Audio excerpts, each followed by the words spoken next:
Baik teman-teman, kita lanjutkan belajar kita. Tadi kita udah menyebutkan ada 3 jenis jaringan komputer berdasarkan areanya. Kita lanjutkan dengan jenis teknologi jaringan yang lain. Yang pertama adalah SAN, yaitu Storage Area Network, sebagai penyimpanan atau sumber daya penyimpanan di dalam jaringan. Kemudian ada juga yang berikutnya adalah VPN, Virtual Private Network, yaitu jaringan private yang dibangun dengan menggunakan infrastruktur jaringan publik, misalkan seperti internet, yang seperti tadi kita bahas. Dengan VPN memungkinkan menggunakan jaringan publik untuk keperluan jaringan lokal. Jadi dengan menggunakan jaringan publik untuk keperluan jaringan lokal dengan keamanan yang terjamin dengan menggunakan sistem tunnel. Ada 3 tipe utama dari VPN. Yang pertama adalah akses VPN, yaitu menyediakan akses untuk small office, home office.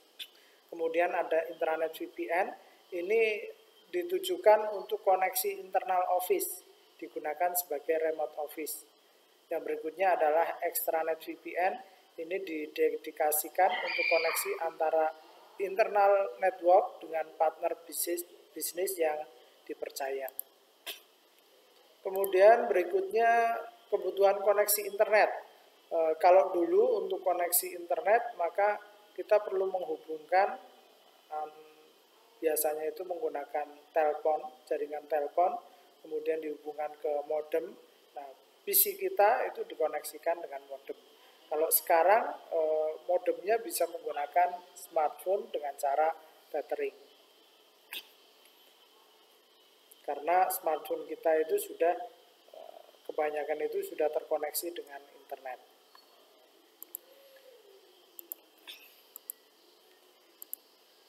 Aplikasi di dalam jaringan internet ada banyak, kita sering menggunakannya seperti electronic mail atau email.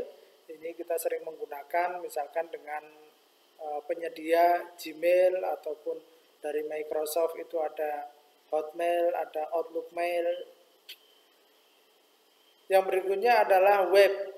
Dengan web ini memungkinkan kita itu mengambil informasi yang kita butuhkan yang di-sharing oleh orang-orang yang ada di seluruh dunia. Kita sekarang sangat mudah mengakses informasi dari mana saja, di mana saja.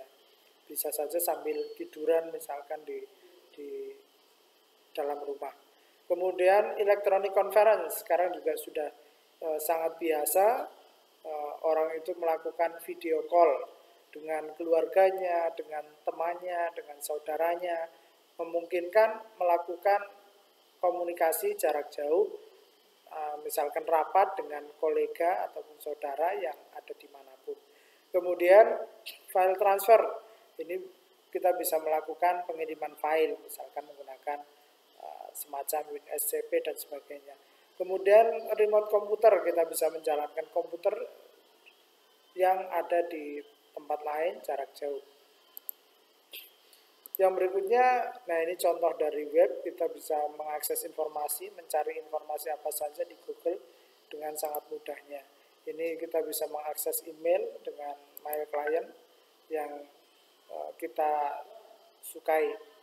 Kemudian ini contoh aplikasi untuk transfer file menggunakan WinSCP. Nah ini kita sudah sangat terbiasa melakukan chatting dengan aplikasi semacam WhatsApp, Telegram, dan sebagainya. Ini contoh dari remote komputer menggunakan Windows Remote Desktop kalau nggak salah, ini zaman dulu. Kalau sekarang udah banyak yang lain semacam TeamViewer atau VNC dan sebagainya. Berikutnya adalah model jaringan komputer.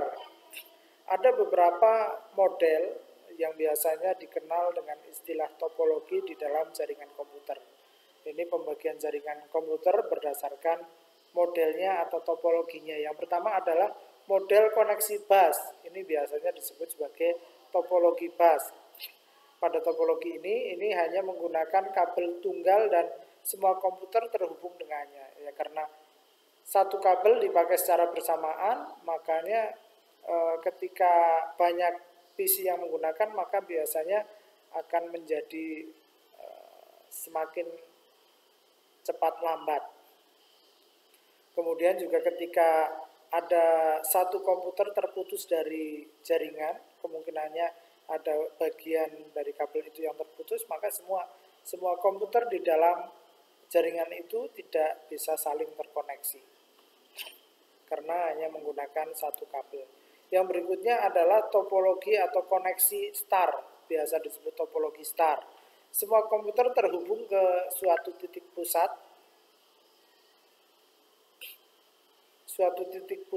yang biasa disebut dengan konsentrator. Peralatan yang dipakai sebagai konsentrator adalah hub ataupun switch. Topologi yang paling umum dipakai. Nah, ini topologi star ini adalah topologi yang saat ini paling banyak dipakai di kantor-kantor, misalkan di sekolah-sekolah. Yang berikutnya extended star. Ini adalah topologi yang menghubungkan beberapa jaringan star digabung menjadi satu jaringan star yang besar. Kemudian ada juga topologi ring, biasa disebut sebagai topologi ring, koneksi ring ini.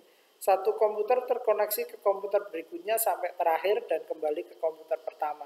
Ini mirip semacam topologi bus karena hanya menggunakan satu kabel. Hanya saja kalau topologi bus maka ujungnya itu tidak terhubung dengan ujung yang lain. Tapi kalau topologi ring ini membentuk sebuah lingkaran. Seperti yang ada pada gambar. Kemudian ada koneksi mesh, topologi mesh, yaitu setiap komputer terkoneksi dengan semua komputer yang ada. Setiap komputer terkoneksi dengan semua komputer yang ada. Koneksi secara logis biasa disebut sebagai topologi logik jaringan, yaitu berupa aturan supaya perangkat jaringan bisa saling berkomunikasi. Ada beberapa jenis topologi logik yang dikenal saat ini, yaitu yang pertama adalah aturan bagaimana data ditransmisikan lewat media. Ada beberapa macam media yang dipakai. Yang paling umum dipakai adalah Ethernet, kartu atau perangkat yang ada di PC, yang ditancapkan di PC, itu menggunakan kebanyakan itu menggunakan teknologi Ethernet. Kemudian ada juga teknologi FDDA, ada teknologi token ring, ada teknologi ATM.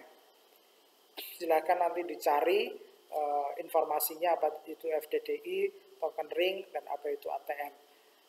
Mengenai Ethernet yang paling banyak dipakai ini analoginya, cara kerjanya ini seperti yang kemarin kita bahas. Analoginya itu seperti ada beberapa orang berada dalam sebuah ruangan yang gelap, lagi sempit. Karena gelap maka tidak ada yang tahu siapa aja yang ada di situ. Tapi mereka itu ingin supaya bisa saling berkomunikasi, menginginkan supaya bisa saling menyampaikan pesan dan menerima pesan. Bagaimana caranya? Maka harus ada suatu aturan, Maka di dalam teknologi Ethernet itu cara kerjanya itu menggunakan metode CSMA-CD, yaitu kepanjangannya adalah collision multiple access, maksudnya carrier sense, multiple access, and collision detection, CSMA-CD. Di dalam